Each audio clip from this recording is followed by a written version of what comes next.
Okay.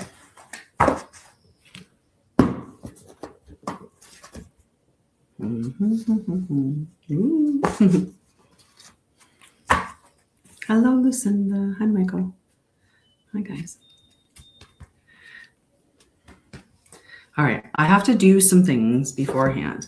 Now, I put the post title up as, I put the post title up as embodied spirituality.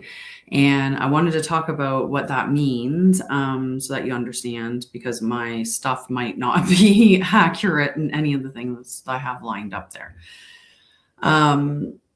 So what I want to teach you is how to access your own spirituality, right? This is something that I do in my groups. I help with healing and awakening, but leading you to that space of healing yourself, because you're the healer, and also teaching you along the awakening path how to embody spirituality, right? Because we're not meant to escape our body. We are meant to marry our spirit into our body, and that's how we effectively create heaven on earth. So I want to teach you how to do those things for yourself, because you're not supposed to be going to somebody who is constantly going to be, say, doing readings for you. You should be, if that's a way that you want to receive messages, then that's something that you should be learning how to do so that you can do it for yourself. If you're someone that wants to channel messages and likes to go and listen to people channeling, lifetimes, Dirk, and reading and researching, and probably because I'm on the spectrum, I have a very, I think, lots of us have great pattern recognition. I've spent a lot of time interested in that, right? Like when you're interested in something, I had to pause for a second because I was like, how do I say that? You really invest in the things that you're interested in, right? So if you're interested in revealing the truth, then you're going to keep seeking the truth. And if something like spiritual gifts matter to you, then you're going to look at information and content and books or classes about how to get those gifts online or whatever it is, right? So one of the things I can tell you is that every single one of us has access to all of those. No, there are certain things, there are truth of the truth, right? There are divine truths, just like there's divine laws or universal laws, right? There are certain things that exist within reality that they are. But this is beyond us looking at it from just purely the sense of your physical senses, right? We need to be looking at the fact that we have more senses than what we are typically educated on. For one, we don't get educated on the fact that every single one of us innately has intuition, especially when we are connected to our bodies. We start to listen to our bodies. We can very much tell when something is truth, when something's aligned, and so on and so forth. Mm-hmm. Did that answer it? I don't know if I kind of went off a little bit there. So I just go where I'm guided to go. But it's what you're interested in, right? And if you're devoted to learning or you want to learn, then you will seek the things to learn the things, right? When we look at things in the past, there's a bunch of different times across a bunch of different cultures where the same information keeps coming up, right? Like there would be nothing to find across many different civilizations and cultures, information about the chakra system, right? As an example. So when you're seeing that information repeated across cultures, across continents, especially when there wasn't any, internet where they would have been able to share this information so readily. But when those things keep showing up over and over again, or in these different spaces, that's when you have to start to go, there has to be some truth in that. And it's more about, looking at the truth beyond all of the illusions that we're being taught. But that's the awakening. Mhm. So I like to talk about spirituality, but from an embodied sense, because if you are not living it, then it's not real, right? And I talk about that with self-help books. If it's just sitting on the shelf, it's not helping anybody but your shelf. It makes your shelf look intelligent, or it makes your shelf look like it's done some evolution, but you haven't. It's just sitting there collecting dust, right? I don't have a self-help book up there. I always look up there when I say that. And the book that's up there is How to Babysit a Grandma. And it was the book that my daughter-in-law bought me from my first grandson when he was a little guy, so that I could read it to him. And then I wrote him his own story later on when he was about 5. I think he was 5 when I wrote him his first story. And then his younger brother, I wrote him a story when he was 3. So yeah, published them too. Yep. Whatever you're interested in, you end up doing. Anyway, we got talking about how I teach you about embodied spirituality, which is that you are living the spirituality, you're living the truth of it. So I have to do something. I have to cleanse my cards, because if I'm going to do a check-in on the energy, I want to make sure that my cards are clean, and that they're not carrying any energy from before. So there's different things that you can smudge with. I love Palo Santo. It's just one of mine. And I do love white sage. Those are the two things. White sage is traditional for me. I am Mohawk, First Nations, Turtle Clan, and my first experience with white sage was just magical. So traditionally or ancestrally, I love white sage, but I just love the smell of Palo Santo myself. So I love that as well. So I'm just going to use the Palo Santo because it's readily available, and my white sage is over there. So I'm just going to use what's here at hand, and I'm going to clean my cards. I do have a door open. I have my patio door open. You want to make sure whenever you're cleansing or smudging that there's a door or window, right? If you're closed, then you're really not doing anything. Nothing has any, that needs freedom to leave, so to speak. All right, so let's see if I can get this to light up with a match, because, but I'm gonna smudge my cards. And while I'm smudging them, I'm asking them to be cleansed and cleaned, and to be aligned with the divine, the highest good of all, that the messages come up that are necessary. Okay.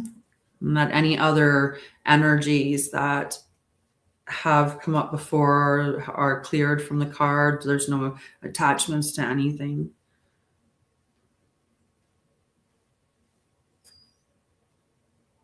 All right. So I'm going to let that sit there and smoke away. All right. And then I'm just going to knock the energy from it out.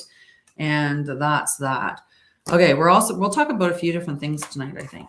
I don't know what we're exactly going to talk about, because you guys can always add some. You can always chat with me. All right, so let's see what the energies are for the collective.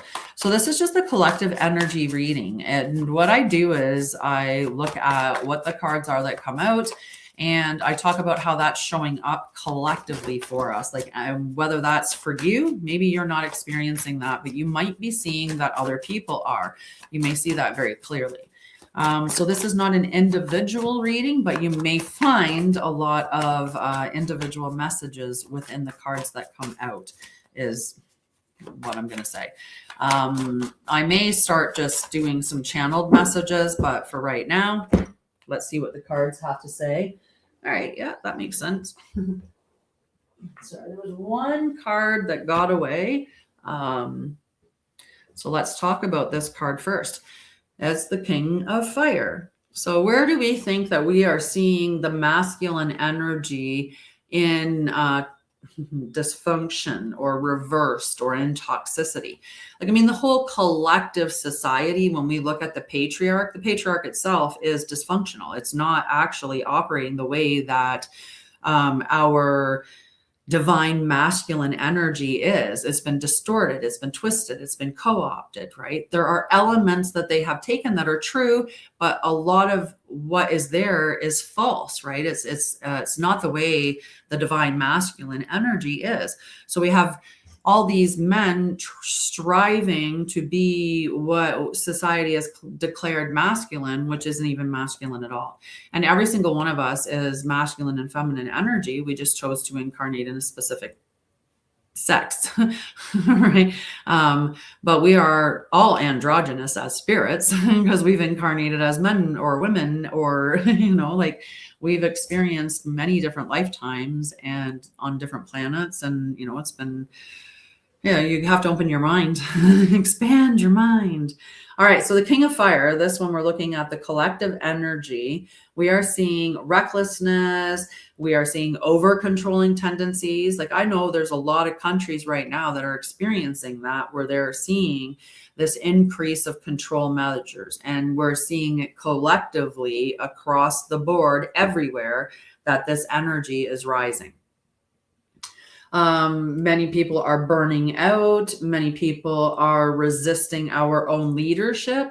We have defaulted to giving our sovereignty away to everybody else, thinking that somebody outside of us honestly knows what's best for us. Now, there's a lot of dysfunction. There's a lot of trauma. There's a lot of stuff that needs to heal in society. But when we are a healed society, these things don't happen, right? We wouldn't resist our own leadership. We wouldn't need somebody external to us to tell us things. Oh, I appreciate you, Jaden. Thank you.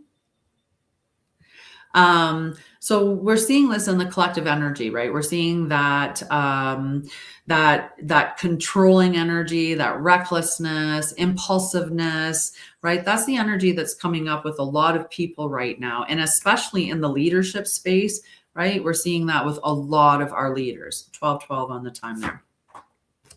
All right, we have the 9 of water, but the 9 of water in the shadow space.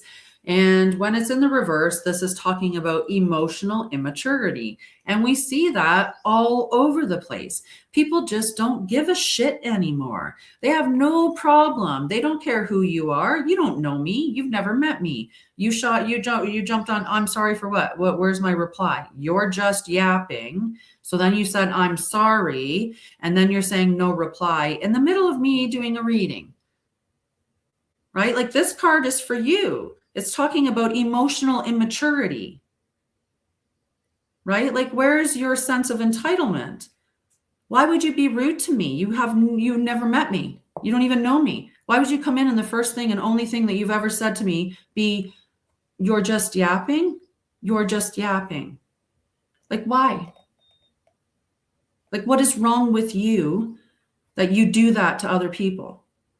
Like, significant emotional immaturity is what I would say. So there's my reply. This card is for you. You need to grow up, honey. Right? Some of us have blocked intuition, or we're dealing with doubt, or we have this fear of vulnerability. And it's because when in times before, especially as babies, when we were when we were vulnerable, when we were being vulnerable, that's when we weren't seen, or we weren't heard, or we weren't soothed the way we should have been.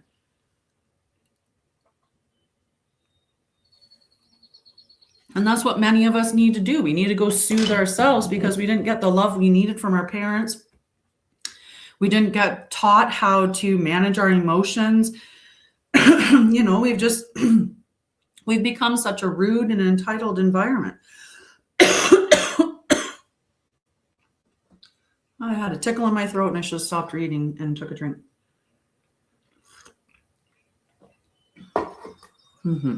All right, we've got the 8 of air. We're also seeing this in society, right? We're seeing a lot of people who are starting to realize that their minds are what is creating a lot of their problems.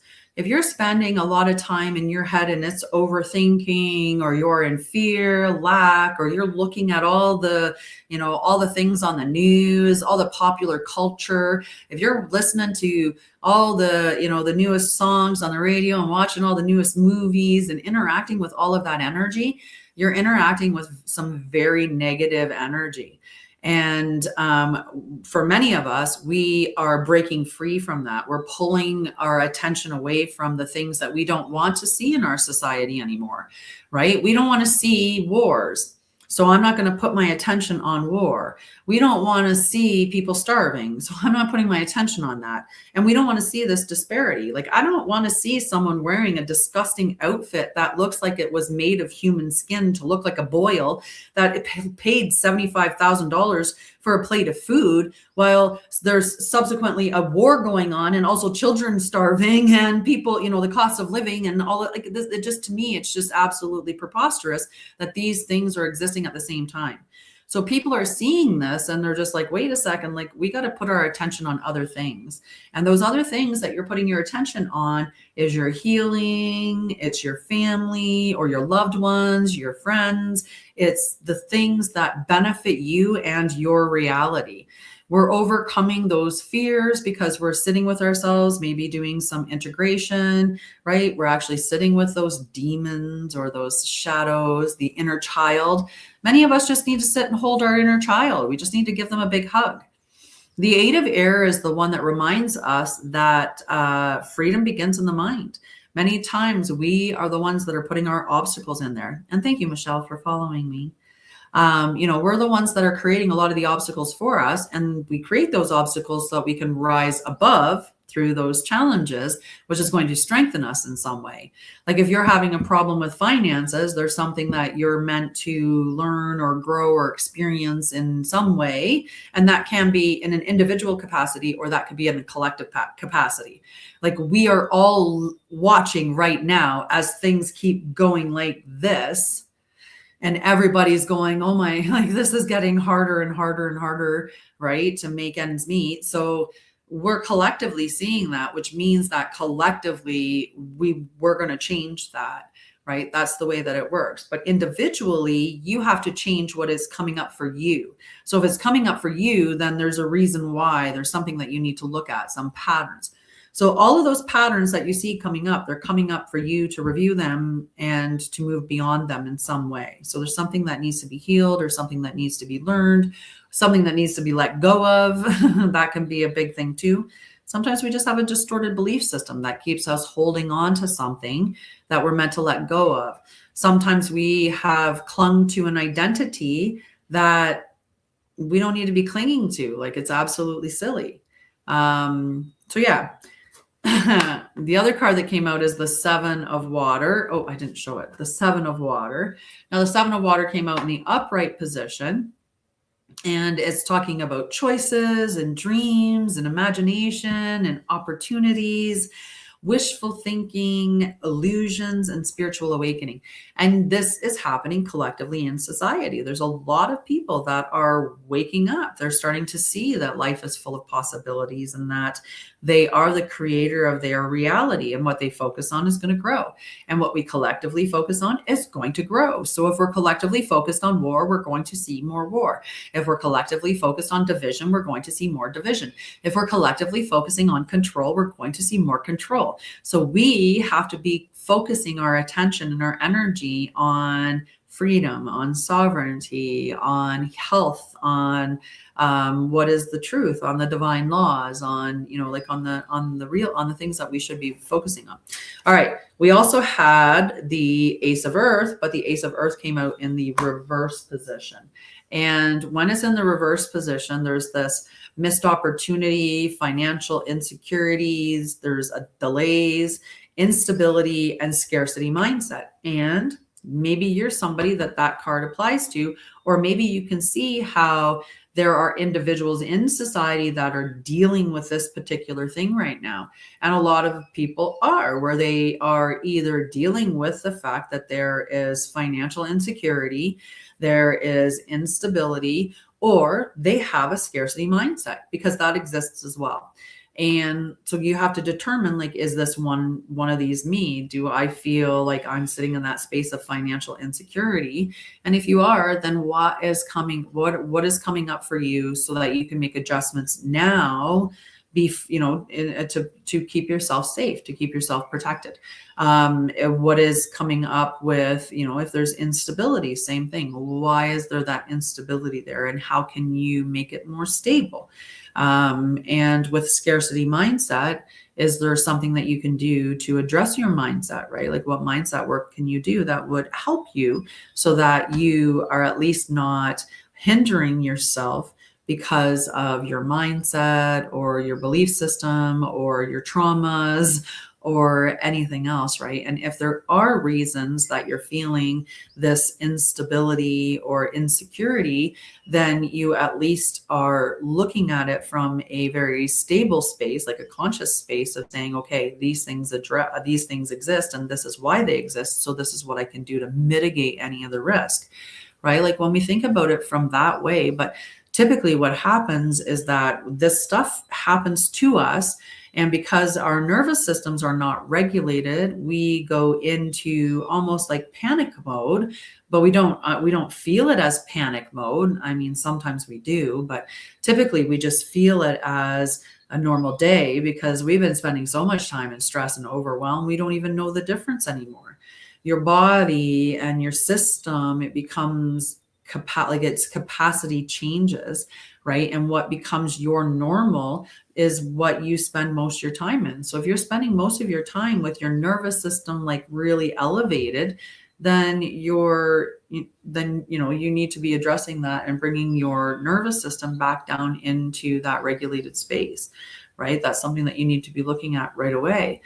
When your nervous system is elevated all the time, you really have a challenge making clear decisions. It's very difficult.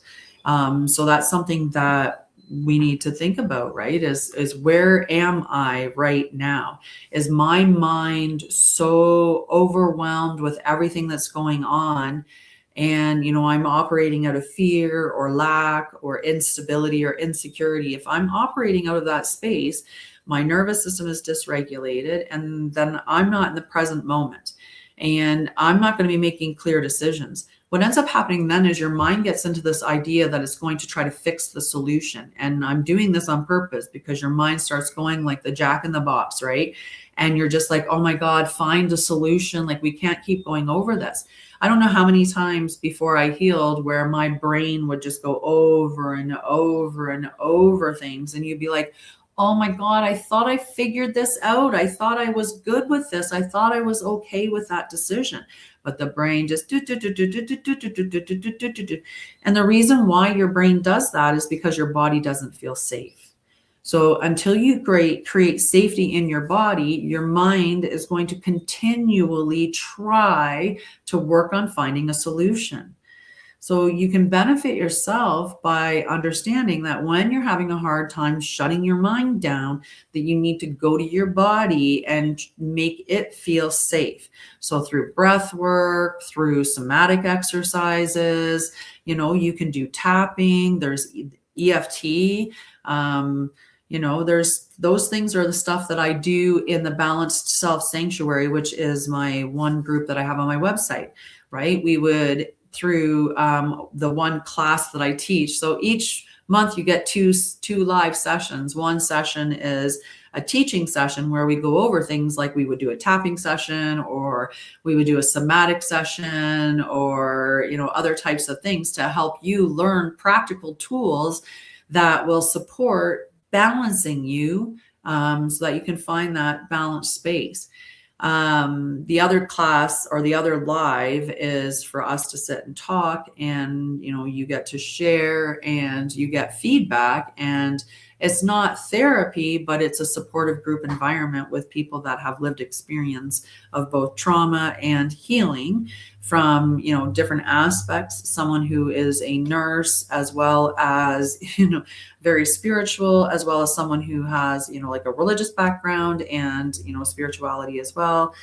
bunch of different things that we bring to the table. And so that's a really supportive environment for your healing journey that shows you practical tools that support you. And you learn all of these in a really supportive environment, plus education, right? On your nervous system, on your chakras, on all of that. But anyway, back to where we are headed. Okay. I think that I have said enough about the collective energy. I do need a drink.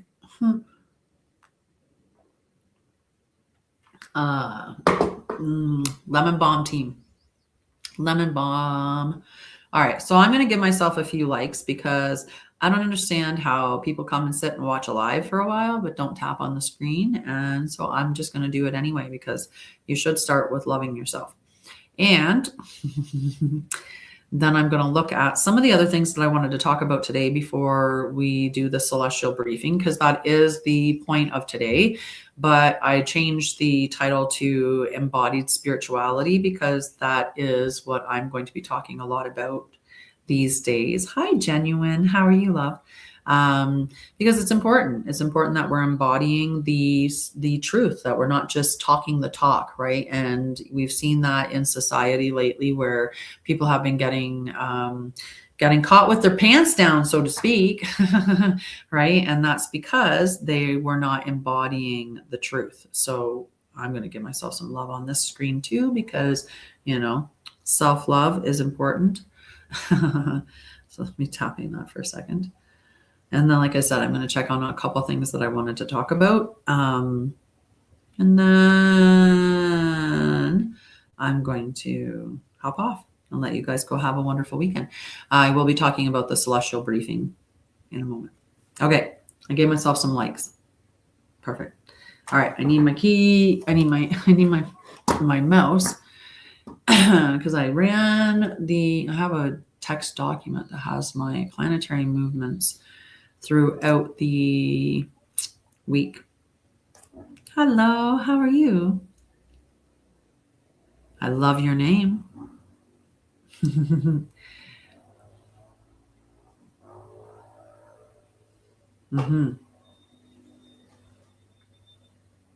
How are you doing, love?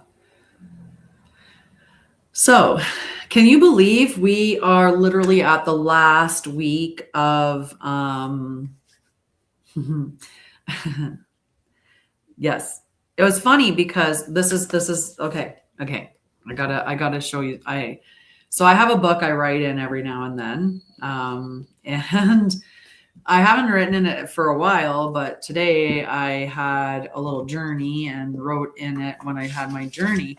But I have a bunch of I've written in this throughout many different times. I mean, at one point in here, I was obviously reading the Yogananda, because that's what's written in here, was that I was looking at gene keys at one point. I talked about Lady Nada, Gandhi. I don't know. There was a lot of different things that I channeled in this book. But you'll wait. There's a reason why I needed you to stick around, though. I just have to find it. So let me see.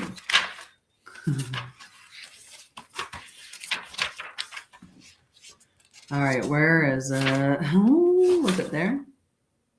Nope. Here.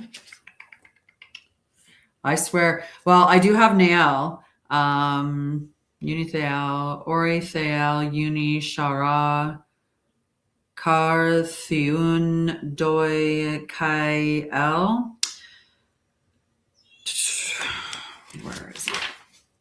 Where is it? Valshara, Lunaria. I know I've seen Veil. Yeah, I know your name. I know your name, and especially Veil. Like that, the veil part. I know that part. And I thought I had it written down in this book, but I must have been thinking of, of that, or one of the other ones that's written down in here. There is Vel, like Christ, Ara, Vel, Lunai, Torel. That might have been what I was thinking as well.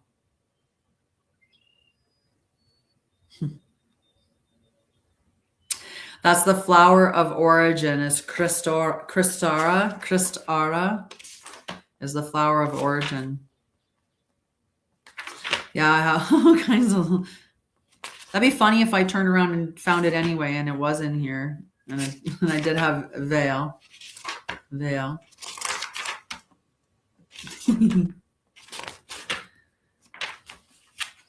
Huh. Yeah, interesting notes in here. Yeah. Alrighty, let's see what we're going to talk about, because we got some fun things to talk about. You know me, I like to talk about fun things. You know what? Actually, I have a monad card for you.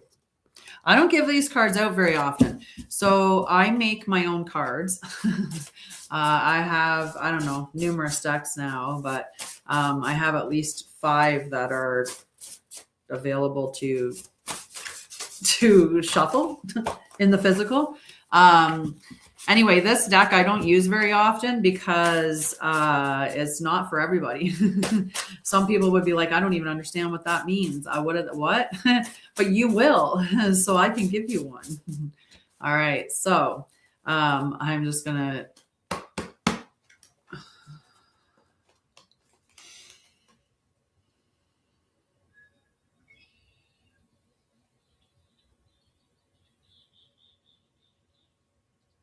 Okay. I just had to align my cards and then ask for the message that was in the highest good of your highest good. All right. I might give you 2. I'll because one fell on the floor. All right. Okay. So we're going to start with this one because this is pillar 1. Pillar 1 is sovereignty. And the message is no outside force governs your path. Okay. Your affirmation is I am governed by the flame within, not forces without.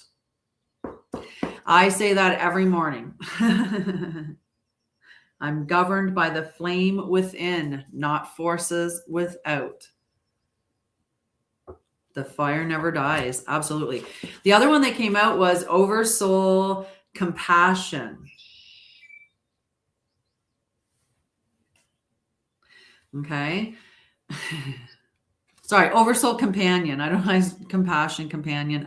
Sorry. Sometimes I can't even read my own writing. I mean, okay. Oversoul companion. You are never alone. One of your oversoul's soul streams is present now, walking beside you. Did you know that? Confirmation.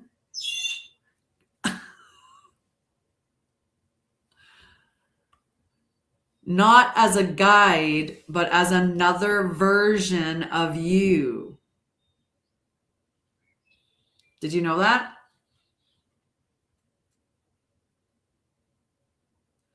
So there is someone here who remembers what you forgot.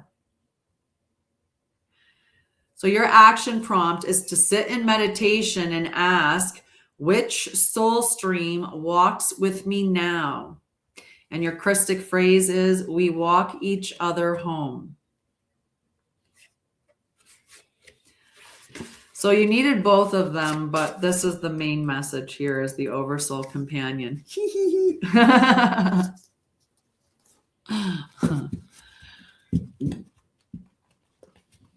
We walk each other home.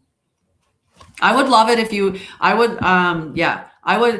you should go check out my website. You should go check out my website. Maybe we should talk. Free call. There is a free call. Oh, I don't know why I'm grabbing the cards. Apparently I was grabbing cards. That's not what we're doing. We're going to learn some stuff. Because I like to teach. I really do. I like to learn, and then I like to teach, and I like to learn more and then teach more, and so on. Okay. Where am I going? I do know we have to talk about the weekly energy though, because this is the last week of the month. I can't believe that is over with already. Like May just flew by. It just flew by. But I keep telling myself I always have more than enough time, because I firmly believe that we're speaking reality into existence, right? So if I'm constantly going out saying, oh man, time's just flying by. If I constantly am saying that, then that's what we're going to be experiencing. And that's definitely what I'm going to be experiencing, is that there's never enough. So that's why I'm constantly saying, I am, or there is always enough time. I always have more than enough time. I always have more than enough time. I love it. I love it. Apparently, so does he. That red-winged blackbird is just giving us a whole bunch of information. All right, let me see where my notes are. Let me see. I have to check in on this as well. I forgot to pop on StreamYard. I have to put my comments on a different window, or else I don't see them. I forget to pay attention to them. So StreamYard made a little pop out thing, and then I forget to do it. So it's not helpful. I'll tell you that. Nope, it's not there.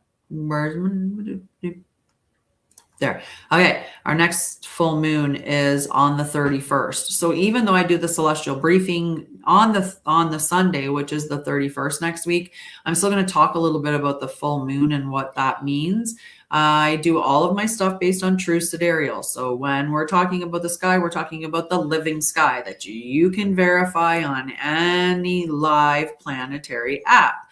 So the Sky Live is the one that I use. It's on the internet.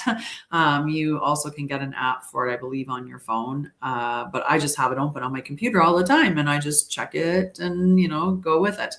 All right. But there were some things I wanted to talk about. So we were talking about somatics, and that's what Lila, Lum Era, Veil Om is somatics. And somatics reorganize chaotic structures. They align the solar plexus with higher will. Like, there's so many things that the syllables mean, what their vibrational tones mean, what their harmony is, right? And I need to look that up. I have notes on Veil and on all of them, but let's see if we can look at a couple of those, right? A couple of those portions and see what they talk and see what they say. All right.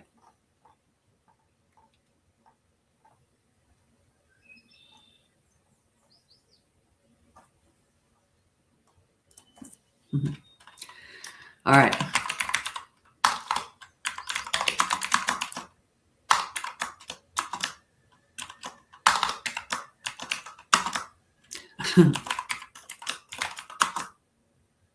I gotta search for it because I know I have words on it. I know I have it in my notes.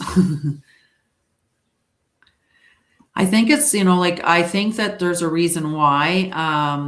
And anyway, I'll tell you in a minute. I'll tell you in a minute when I get there. Okay. So the way that the Lila is the harmonic bloom,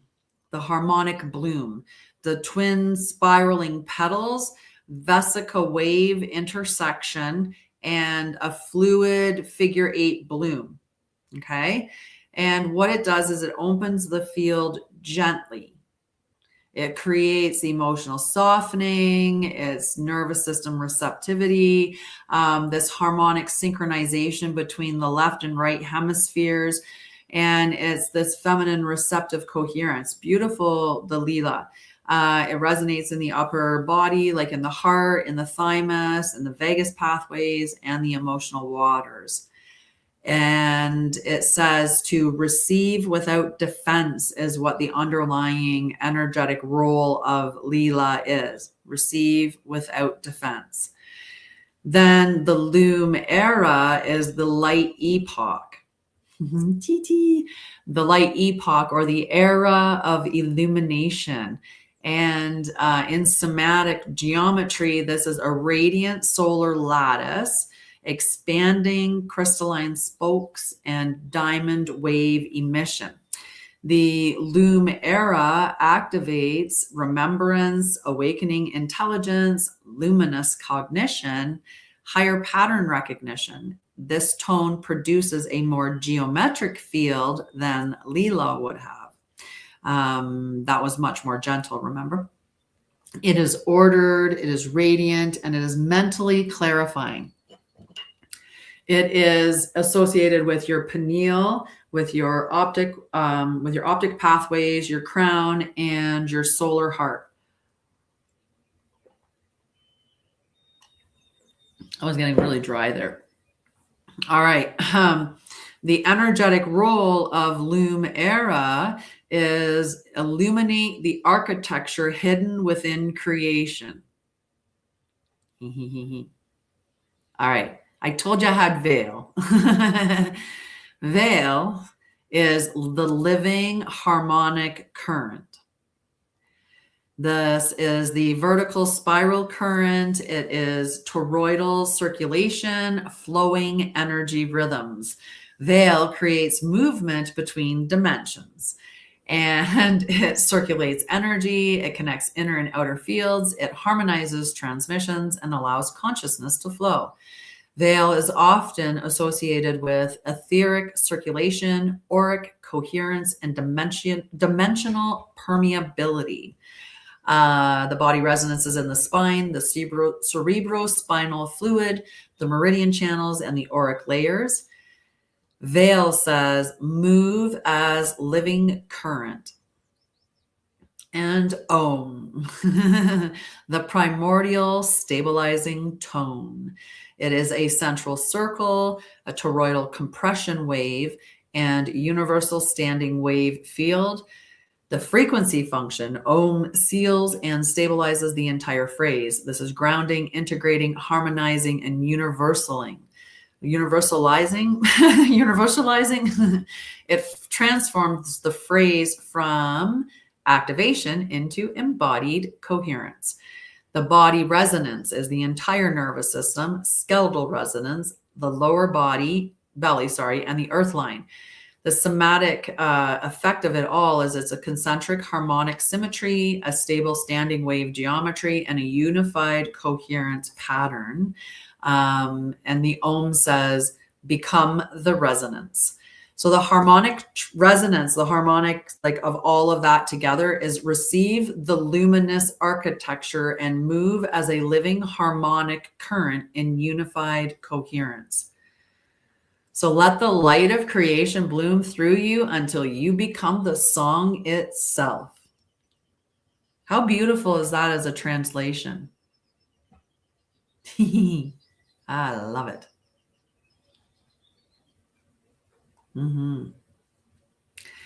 Yeah. You would really toning that out would be just beautiful. Do you ever do that? Do you ever tone it? I will. Here, what? Wait. There.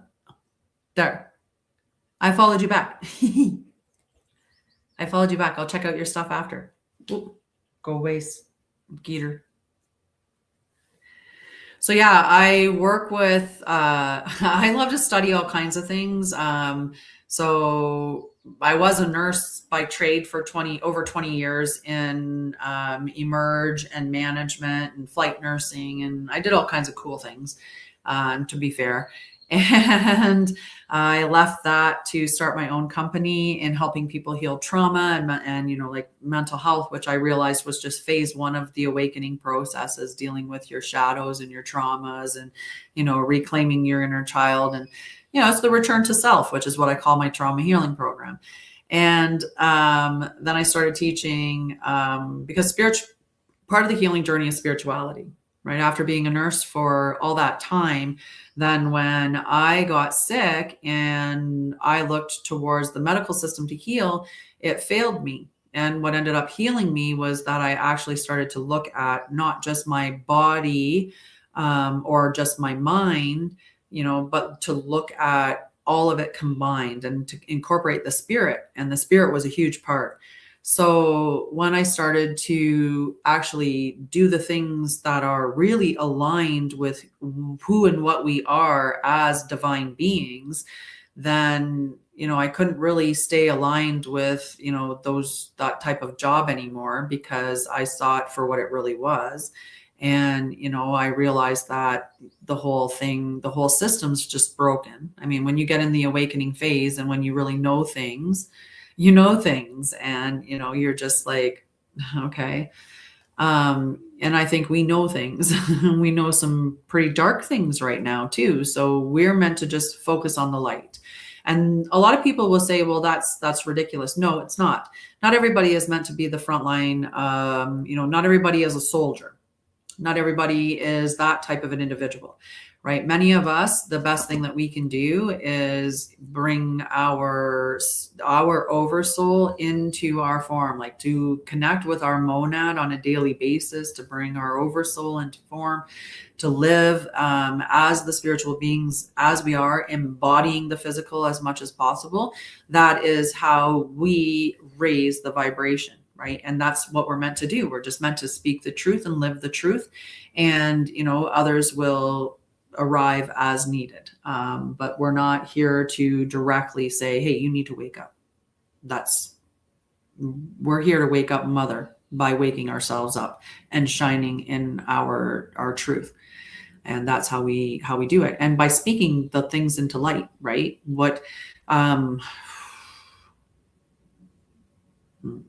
I need to have a live on my embodied leadership circle. And I think I'm going to do that this week. I think I'm going to do it on Thursday. And I know that the individuals watching right now are not necessarily a part of that, or like maybe not yet, but that embodied leadership. There's some things that I wanted to talk about. I don't know what kind of experiences that you guys have had spiritually, but I've had some pretty interesting ones. I actually had an experience where I now question what is reality. Yeah. I open my mind to something and there's information that I have, but it's not stuff that you can talk about, unfortunately, here. I can there because that's mine. It's my space. So I do have to have a live so I can talk about some cool things. But on my own channel, on my own website, sorry. So then I can talk about what I want to talk about, and it'll be a lot more fun. It'll be a lot more fun. But we do speak the world into existence. I think a long time ago I saw a study or something, and they talked about how the birds sing the plants awake, so to speak, right? Like in the morning, there's something about that. I need to figure that out. But I sat there today and I absolutely realized without a shadow of a doubt that the birds are telling the plants to grow by their song, and the frequency in which their song is and the variation of birds that you have is going to coincide with the variation of life that you have around you, because it's the frequency. And I could see it, and I could almost see it like do do do do do do do do do do, like going in the as they're singing, like the frequency. I could see it going like that, and like literally like calling the stuff awake. And I could hear this is but I could hear the plants growing. Like it was just one of those moments where I was like, what is even real? Like, what is even real? And but not all is for sharing. Exactly. At least not publicly either. But yeah, I had that. I was just like, what is even real? But that's, so be careful what you're speaking, because you are speaking it into reality. Okay. I will look at that. I know bird song is very relaxing, very, very relaxing. Okay, let me get my notes on the week ahead. We'll do that. We'll look over our celestial outlook, and then we can talk about silly things or awesome things. We do whatever we want. Yes. Yes. I save every bird, I save anything I can. I save everything I can. And when I can't, I always do a sacred ritual every time. Um, yeah. Some beautiful, beautiful sounds out there tonight. Okay, so this week is going to carry this very specific progress because we move from refinement into balance and then into emotional truth. Have a wonderful night. It was lovely to meet you. With Sun and Mercury, sorry, we're moving from refinement into balance. And we go into the integration on the 31st. And like I said, next week on the 31st, we'll be talking, and I'll talk more about the full moon on the full moon. But I want to talk about it before the full moon so that you can also be aware of it beforehand. So you can be prepared, right? So we also have the Sun and Mercury in Taurus with Uranus. Where there is a strong emphasis on stability, grounding, and what can actually hold. That's what Taurus wants. It wants that long-term stability, grounded, it's the earth element, the very grounded earth energy. At the same time, we have Mars in Aries. Mars was in Pisces for so long, and that made us really stagnant with our energy. It was very thoughtful, very slow, more emotional in a way. But now that we have it in Aries, well, that's where Mars is at home. So we have that increasing momentum happening. We also have Venus and Jupiter in Gemini. This is amplifying our communications, our thoughts, our interactions, and the mental stimulation. This might be a great time to think about how much input you have in your life, right? How much stuff is coming at you all the time, noise and stimulus, so that you can turn that down a little bit. But beneath all of this movement that's happening, something deeper is building. And we have the moon moving from Virgo, Libra, Scorpio, and Ophiuchus, which is bringing us through this full corrective sequence that culminates in the Scorpio full moon. So this is not a week to bypass what you already know. This is a week to see clearly what is stabilizing, what is surfacing, and what is asking to transform. Okay, so before we look at the sky, I just want you to notice how much movement there has been recently. Like maybe even you feel that you've had more energy or that you've had more forward momentum, that maybe you're feeling a bit more creative these days, or you're starting projects. Maybe you're becoming more passionate about things. Maybe there's more you're feeling more clear about things or more aware. Underneath it, though, something is deeper is building. And this is the week that is going to bridge into that deeper layer because we're moving towards that Scorpio full moon. And Scorpio doesn't stay on the surface, right? Scorpio's deep. Scorpio's deep. All right. So we checked in on the energy. I talked about collectively what was happening. And now we're going to talk about our celestial roll call. So we'll just go through where everything is in alignment this week and then what we're looking at. So we have the Sun in Taurus right now. We have Mercury in Taurus. We have Venus in Gemini. We have Mars in Aries, Jupiter in Gemini, Saturn in Pisces, Uranus in Taurus, Neptune in Pisces, and Pluto is in Capricorn. The moon is going to progress. Right now it's in Virgo. It actually just came into Virgo today. And then Libra, Scorpio, and Ophiuchus. The Scorpio full moon is on May 31st at 2:45 a.m. MST. So by the time I do my live that day, it will have already went by. So I want to talk about it today. And so you'll be prepared that maybe on Saturday night, you want to do something. Okay. So what is Taurus season? Taurus season is what can actually hold. This is where Taurus starts to slow, your energy slows down enough that you can see what really has substance.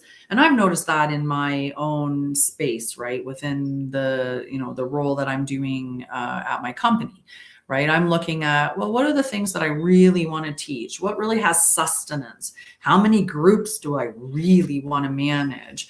How many lives do I really want to have? Or what is it that I really do want to be teaching? What is in alignment? And that's what we're looking at, is what has substance, what can hold, what is going to last. It's not what sounds good. It's not what's feeling exciting for 5 minutes. It's what's actually holding.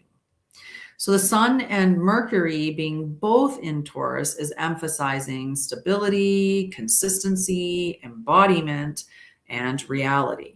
It's a very grounded energy, and it becomes very difficult to ignore what is unstable during Taurus season. The moon is progressing through the corrective sequence, and we start with it in Virgo. Remember, Virgo likes to refine things, and the things it likes to refine is your environment. So if Leo had you all passionate about running a marathon, Virgo comes in and says, okay, well, then that means we need to work out. That means we need to lace up our running shoes. That means we need to review our diet, whatever the changes that need to be made, because Virgo is devoted to your highest self, to your highest path. That's what Virgo wants. So it's going to keep refining things to get there. And so that's what we're going to look at. We're going to look at that correction, adjustment, seeing clearly what is not working and what is. And not from shame, though, but from just being aware. Then we're going to move into Libra. Now, Libra energy is about balance, right? And it's a lot of balance within relationships. This is where we're not looking at just refining ourselves or our environment, but where we're looking at refining our relationships with others. And that's in more of the balance. Where are the relationships in reciprocity? Where is there an even give and take? Or where are there energy vampires in my life? Or where are, there are people that maybe I need to be giving a bit more to because they give to me frequently. That's what we need to be looking at, because we want to be, or the Libra energy is going to make us look where the energy flows naturally and where it constantly creates tension. And where we're seeing that constantly creates tension is where we're going to want to change things. Then we come to the Scorpio moon, and that is when the depth begins. Scorpio brings the emotional truth to the surface, so things become harder to avoid. And that's not because the sky is punishing anyone. It's just because the truth is intensifying. And we can't do anything about stuff like that unless we know we see it, right? If you don't see it, you can't change it. So we want it to be brought to the surface. So that's why we really appreciate Scorpio energy. So I included the Sunday, because on Sunday it goes into Ophiuchus, but the full moon is on Saturday night, it's Sunday morning, but it's at 2:45 a.m. So, and then later that day it goes into Ophiuchus. So I figured I would talk about that, because Ophiuchus is the energy that integrates. It's very healing, it's recalibrating, it is correction as well. And this is where the transformation really becomes possible if you face the truth, though. And so that truth that gets revealed on the full moon with Scorpio energy, we're going to have to integrate it with Ophiuchus. And only what you integrate is what will last and what is going to carry you forward, what's going to create any change. That's where you make your transformation. So the Scorpio full moon, like I said, is on May 31st, but it's at 2:45 a.m. And so that's technically like the wee hours of the morning. And we could consider it to be kind of like Saturday night. So I figured I'd talk about that now before we have our next live, which is 31st, but it's at like 6 p.m. So the full moon will have passed. All right. So this full moon is not subtle. Scorpio never is. Scorpio is a very intense in energy. They're rarely subtle. They reveal what has been sitting beneath the surface, whether that is emotionally, relationally, psychologically, energetically. And because this full moon comes after Virgo refinement and Libra balance, what's being revealed has already been building. And this is not random emotion. This is accumulated truth becoming visible. So something's coming to the surface. All right. And we want that so we can deal with it, so we can move beyond it. All right, so I'm going to do the teaching stream, and the teaching stream I wanted to talk about today is revelation versus reaction. Because that's Scorpio is going to reveal some things. Scorpio intensifies what's already there. Okay. And this is where people often react instead of observe. But Scorpio is not asking you to react. Okay. It's asking for you to be honest. Whatever is unstable will feel more unstable. Whatever is hidden becomes harder to hide from yourself. And whatever's real deepens. And we want that energy, right? We want to know what's real. We want to, we don't want to be we want to know what's the truth. We want to know what's the lie. And we definitely want to know when we're lying to ourselves. So Mercury in Taurus is grounding our thoughts. It slows things down enough for clarity to stabilize. Venus and Jupiter in Gemini is increasing communication, interaction, and mental stimulation.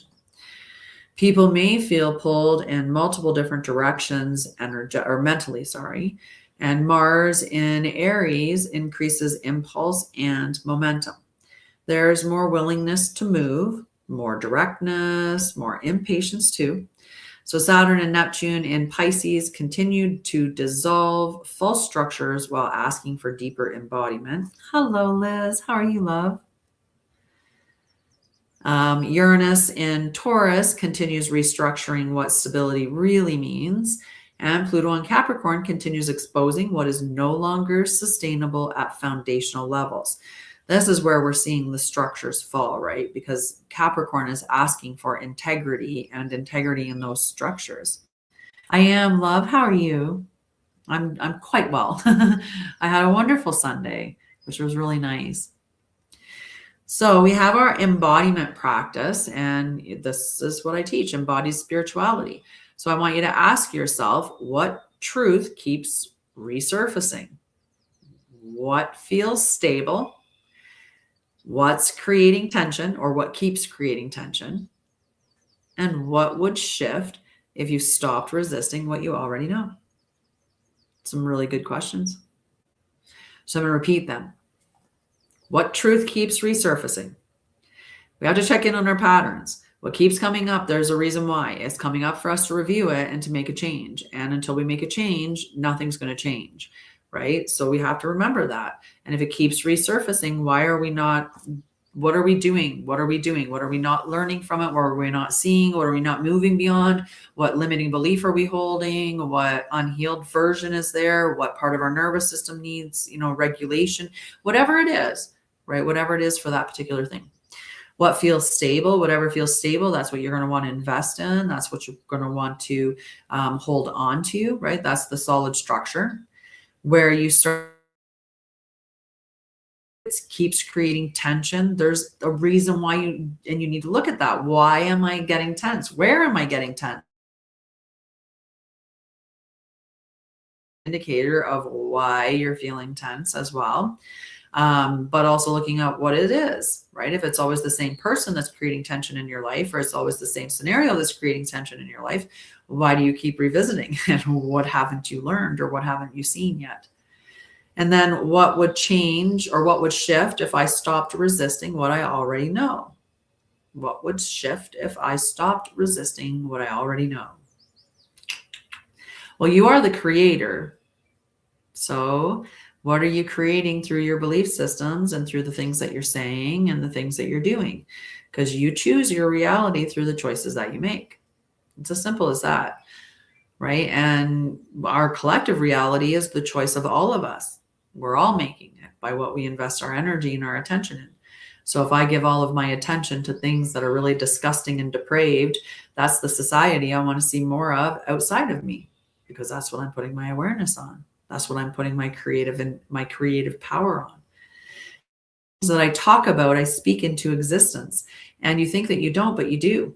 I had a revelation today, and that was, if you speak about other people's problems, you need to understand, you need to reflect on why you have a problem, because you do. You have to have a problem because there's a reason why you're talking about other people's problems. It was one that was just like, wow, that is very true.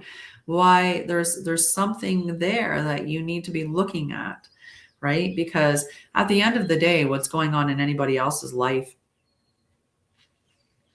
it's not affecting you unless it's a part of your life directly, right? So if somebody, if we're if we're in that space, I lost my train of thought. I'm sorry. I read when I was speaking. And it does that sometimes, where I'll see a word when I'm speaking, and then I just boop, it pushes it right out of my head. So what would shift if I stopped resisting what I already know? That's a good question. All right. So we do all of this work. We do all of this stuff, right? We're learning how to, we're learning our truth. We're revealing who we are. We're finding out our truth, right? The truth of who and what we are and how we're meant to live. And then we're living it. That's my whole idea of spirituality, is to learn the truth of things. Right. So I like to look at things like sacred geometry, or I like to look at somatics. I like to look at quantum physics and mathematics and astronomy and astrology. And I don't know, I look at a lot of things because I like to just, learn things. I like to look at the stuff that happens across cultures and across timelines or time frames.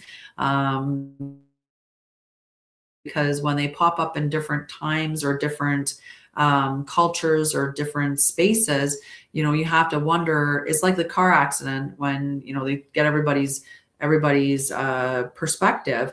It's the overriding perspectives where they overlap, where they find the truth. So when you're seeing these things overlap consistently, that's where that leads you to the truth. Right? There's a reason why, across every culture, they talk about the chakras, right? Because they exist. It's true. And so that's the way that you find your way to it, is through researching those things. Hi.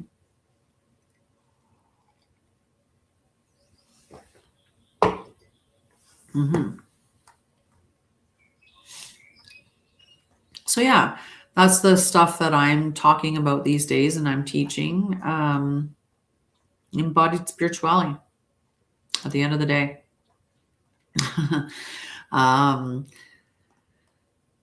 Yeah. And what are you doing these days, Liz? I do know I need to send an email out to somebody, though. Mm-hmm.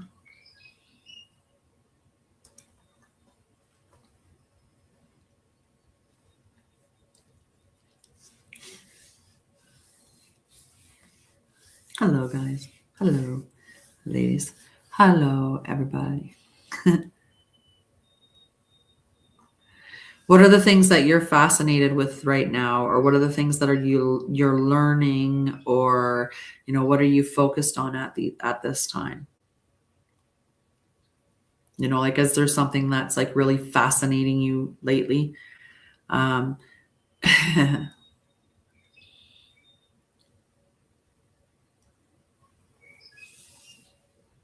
you know what? I never even shared out my live.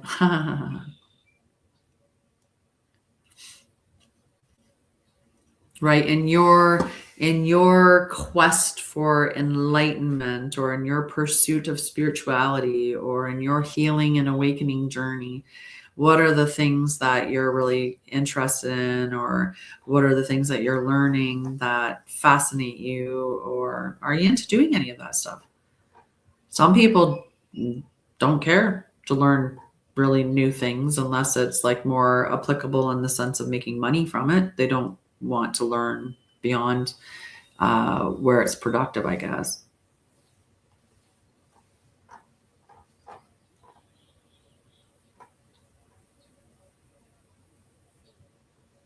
Mhm.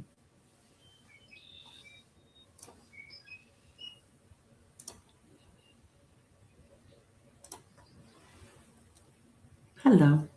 Say hello. Let me know where you're from. But yeah, I love to talk about things. I love to learn things. And yeah, I like to share knowledge too.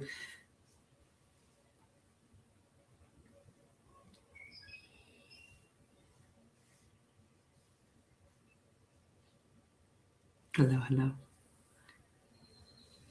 So nobody wants to share anything that they're fascinated with learning about right now or that they're interested in learning about.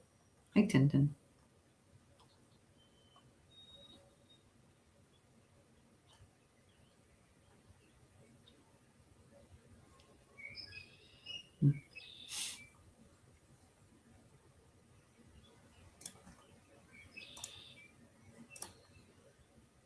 No, no one wants to share their exciting things. Um, oh, how many things? How many things have I okay. I talked about how I love to learn about somatics and acoustics and toning and all of that because sound is powerful. It's a powerful healer. I call myself a nervous system specialist because I love the nervous system, and it is something that is more important than we realize in multiple ways, not just in our healing journey, but in our awakening, in the way that we pick up information, the capacity we have to hold things. So I love the nervous system. I look at the spine, spine as antenna. I've researched dimensions. I don't know, on and on. Hi, Sagittarius. Right, like I just love to learn new things and explore these types of topics. I've read Gnostic texts. I've I've read a lot of books. I've done a lot of research, and yeah, I like to learn things. What do you like to?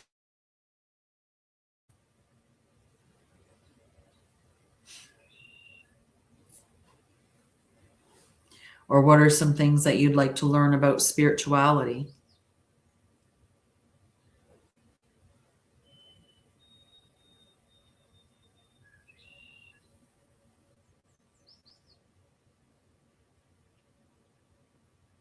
Nothing? Nothing?